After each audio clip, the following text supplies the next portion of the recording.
Hello guys, এই হচ্ছে আমাদের কাশেম আলী কাইসার বউ ক্যাটরিনা কাইফ। আমরা এখানে আসছি ঘুরি ঘুরি করতে। হ্যাঁ, সে আদরও নিতে পছন্দ করে, অনেক পছন্দ করে সে আদর, কিন্তু আমি সময়ই দিতে পারতেছি না তারে। একাতে আদর করাও যাচ্ছে না, আমি তারে সময় ওইভাবে দিতে পারতেছি না। কোনো পাখিরে আমি ওইভাবে সময় দিতে পারতেছি না।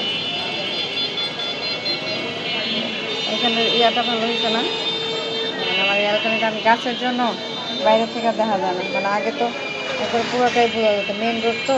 আর এটা হচ্ছে আমার সব থেকে বড় মানি প্লান্ট। এসব গেলে আমার সমান। আর এগুলো আবার বুঝতে হবে। যাই হোক, আমরা ক্যাটরিনা কাইফে দেখাই, যেহেতু মডেল সে, সেহেতু আমরা গাছপালা না দেখাই। হ্যাঁ, ক্যাটরিনারই দেখাই। আমাদের ক্যাটরিনা কাইফ, ক্যাটরিনা কাইফ, ক্যাটরিনা কাইফ, তাই না? চোখগুলো কি সুন্দর, মাশাআল্লাহ মাশাআল্লাহ মাশাআল্লাহ। এই হচ্ছে আমাদের ক্যাটরিনা কাইফ, ক্যাটরিনা কাইফ। সে কিন্তু অনেক চঞ্চল, অনেক। এখন একটা পটি করবে ভাবে মনে হচ্ছে। করবেন, পটি করবেন ক্যাটরিনা কাইফ? একটা পটি হবে? হুম।